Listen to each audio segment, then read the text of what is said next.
talk about what I carry in my tool belt daily. Let's talk about the tools that I use to get the job done daily, from the compressor, the air hose, the gun, the saw, and everything in my bags. Welcome back to a brand new video. My name is Matt Pinella with MattBangsWood. Let's get into it. I have to go plug this thing into the room next to me, but this little Husky compressor, it's cheap, it's affordable, and it works for 1 to 2 guys. We have a bunch of guys out, bunch of guns. I've got wheelbarrow compressors for that, but if it's just myself or 2 of us, this little thing works great. And if there's anything in this video that you guys want to find for yourself, every tool that I listed is in the description down below. To get this going, I've got Grip Raid's 3/8 hose. I switched to 3/8 recently because I got sick and tired of having multiple people running off of a single compressor with a pig tank and not getting air with a 1/4 inch hose. So having a 3/8, I never run into problems with that. This is how you bump fire quick. This is how you're able to nail off that sheathing much faster than the 1/4 inch and having nails sticking up proud. So the 3/8 has been a switch for me recently, but it's been a great switch.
So we went from having that 1.5 inch, just the thickness of the truss, to now we're 5 inches thick like a typical wall. They could set the window, everything's good to go. Let's talk about the framing nailer I'm using first, then we'll go over the saw and then get into the bags and more. This is the Interchange Pro. I have no idea where this company's from, what they do, if they're reputable, but I know that their gun is good. You can find them on Amazon for pretty cheap. Everything that I'm going to talk about today is in the description down below. This gun, along with like the New Tools gun that I've used in the past, are all based off the NR83A from Hitachi, which is like the most iconic gun that came out, I believe, late 90s, early 2000s. That gun is one of the most sought after and still one of the priciest guns you can buy. In a used condition, they're $400 to $500 still to this day. So when you can find something similar for a fraction of the cost, that's a win. It's got the same exact design, and from what I know, oftentimes the only thing that'll be different is the actual rack itself. This rack you pull back and drop nails in from the top, and it's got a different design to it. It's like an aluminum rack, so it's lightweight, but it takes a little bit of getting used to. I do have some of the older Hitachi guns, so I do shoot those still, but if I had to compare this gun to the new NR83A5s and the new guns that Makita is putting out, I'd pick this all day long. On to the saw. This thing doesn't even have a rafter hook on it anymore. I've used it for so long. This is a 36 volt Makita. Still love this saw. It's beat up, but that's part of the reason why I like them so much. These things are resilient. You could do whatever you want to them, except for maybe throw them off a roof, and they're gonna hold up. They've got a wild amount of torque and they last for a really long time. That's why I keep going back to them. I've had the Makita, the DeWalt, the Milwaukee, and every time I use them, I end up straight back to this thing. The Makita is a little bit lighter, but in my opinion doesn't pack the same punch that the Makita does. So with that being said, if I'm grabbing a saw, it's most likely this one. And now for the fun part, on to what I actually wear every single day. the bags on my waist here. I used to rock Diamondback. I had the suspenders, I had the full get up. My problem with it is I could never go without suspenders. They never stayed on my waist properly. They'd always loosen up a little bit. They would always fall off or sag. That was my biggest complaint with them. On top of that, getting your hands down in the pouches could be a bit of a pain from time to time. So what I'm wearing right now are Badger tool belts, but paired with Occidental. I don't know the details behind all of it, but apparently Badger got bought out by Occidental and now they're supplying them in the same stores that Occidental has belts. Overall, I love the bags. I'm able to wear them without suspenders. I don't know if it's the big belt, the padded belt on the back, but it doesn't sag, they don't fall down. I don't find myself picking them up every single day. I throw them on, they're nice and tight, they fit well. I can bend over it, do everything that I need to do, and in my opinion, that's all I need. So no more suspenders, I can rock a t-shirt and stay clean. I don't sweat like crazy throughout the day. Let's get into what I actually carry. Left-hand side, I don't know if this is normal, but I keep my tape and my square on my left. I know some people reach for everything with their right because they're right-handed. 25-foot Stanley Fat Max, very far left-hand side. All my fasteners will go right here in this pouch.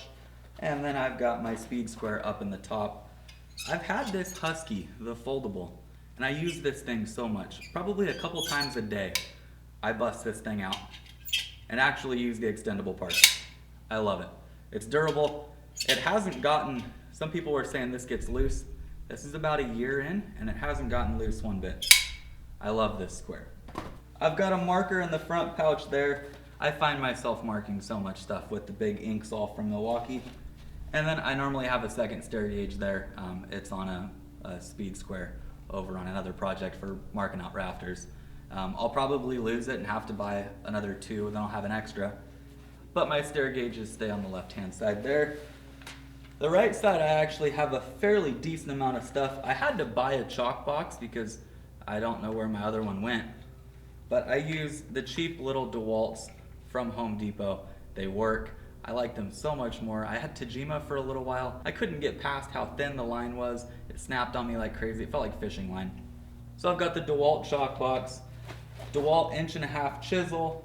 I get made fun of a lot for carrying this thing on me, but I've got a 12-inch Empire level. You never know what you're gonna be doing. Sometimes we're forming concrete and need things to be nice and plumb. Other times we're, I don't know, nailing something up that needs to be level. Having this little thing on me is great. In the front here, I've got little Milwaukee razor blade, another Inksol marker because you can never have too many of them. This little keel in a holder that I found at a lumberyard.